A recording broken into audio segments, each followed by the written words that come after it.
Hey, what's up? How's it going? It's Rob and welcome to Leave Curious. Today I have a walk in the woods for you and we've come to Thetford Forest. Thetford Forest is the UK's largest lowland pine forest. Today we're going to see some very old pine trees as well as visit an arboretum and try and spot the elusive kingfisher. Our first stop is Brandon Country Park. Now I've heard there's an arboretum here.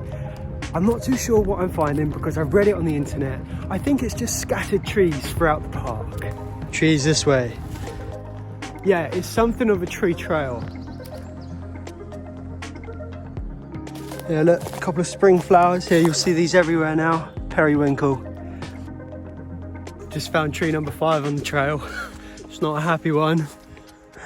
It would have been a big one, but not anymore. Count the growth rings. 1, 2, 3, 4, 5. It's be a rough estimate because I can't be bothered to count them all, but so that's 15, 30, 45, 60, 75, you know, about 100 years old. Just spoke to a woman and she said you can get like a tree trail guide. I'm going guideless. I'm just trying to spot them as I go. Big beech tree there. This way just feels right. So I seem to have wandered a little bit and I seem to have lost the tree trail. Oh, no, wait, hold on. I can see the signs for the tree trail. All right, we picked up the tree trail again. And number 7, I believe, is a larch. So the interesting thing about the larch is, although it's a pine tree and it has needles, they actually fall away in the autumn, like a deciduous tree. Hey, look at this feather. Do you think that feather's been put there or it's landed there? That's definitely been put there. Oh yeah, I can see the next tree that's on the trail. And it's a big boy. But before we get to the redwood, we've got tree number 8, which is, of course, a monkey puzzle. I have to admit, they're not my favourite of trees. I do appreciate them, but they're spiky, they're horrible. I guess no tree's horrible, but they're just not my favourite. However, this is one of my favourites, Wellingtonia giant redwood. Sequoiadendron giganotium. Something like that, but look at this boy.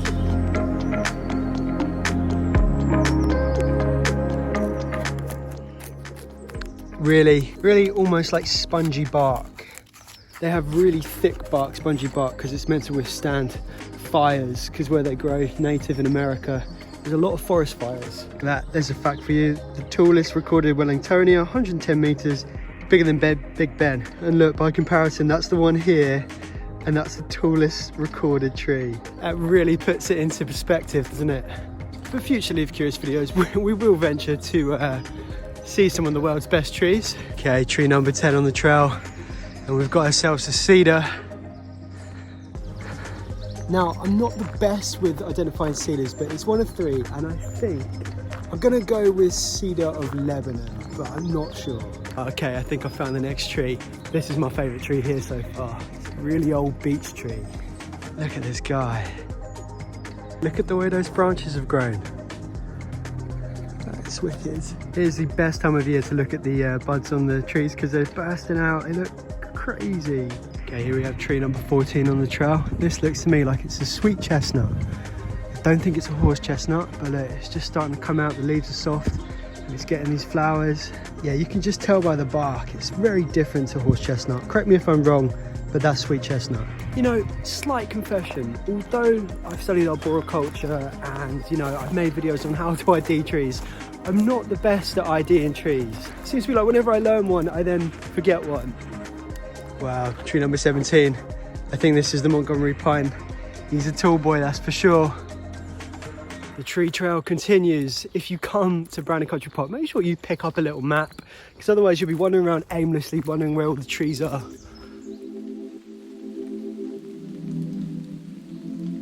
Alright, so the next stop on our Thetford adventure is the Nunnery Lakes Reserve. Oh, that's what we want to see. I want to see a kingfisher.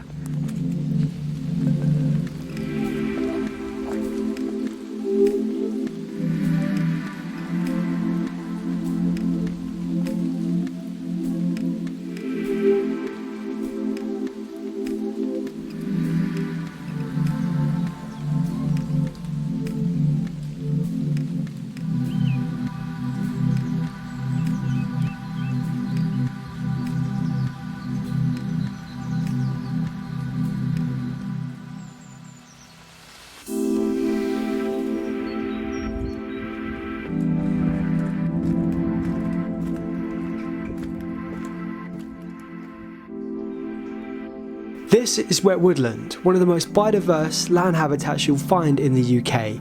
Many of our ancient wet woodlands have sadly already been lost to agriculture.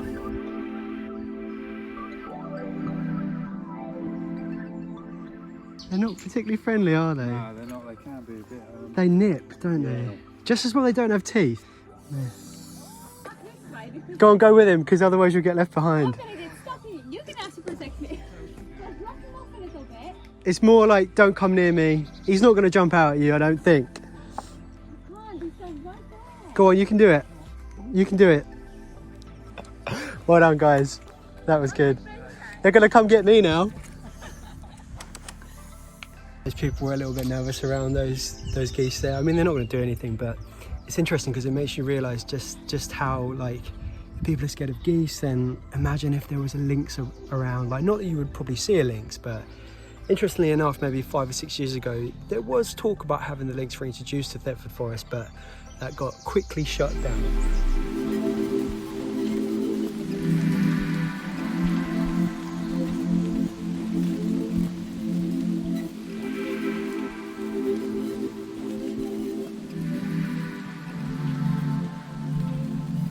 But we do have here, look, we've got some wood decaying fungus. This is known as Ganoderma. I'm not sure which one. I think it could be artist fungus. They call it that because you can sometimes draw on the underside of the fungus.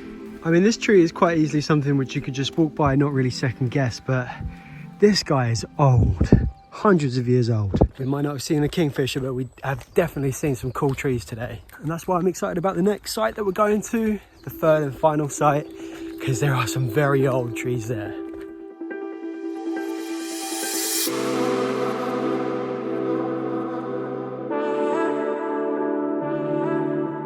Okay, and we've come to our last spot for the day. This is known as East Wrentham Heath, and I've come here because, well, one reason mainly, because there's a very old Scots pine plantation here dating back to the time of the Battle of Waterloo, I believe. So I can see them already. We're approaching the trees and they look big.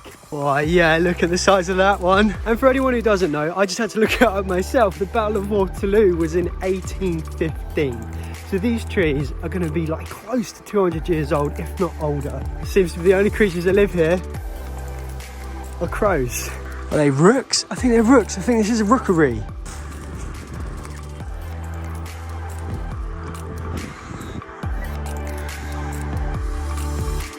Yeah, I think they're rooks, and they're not happy about me being here.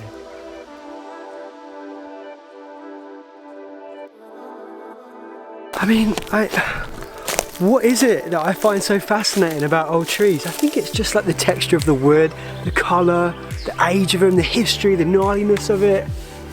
Alright, unfortunately that's all we've got time for today in this walk in the woods, walk in the wild. Hope you enjoyed it. If you did, please leave a like on it. If you haven't already, subscribe.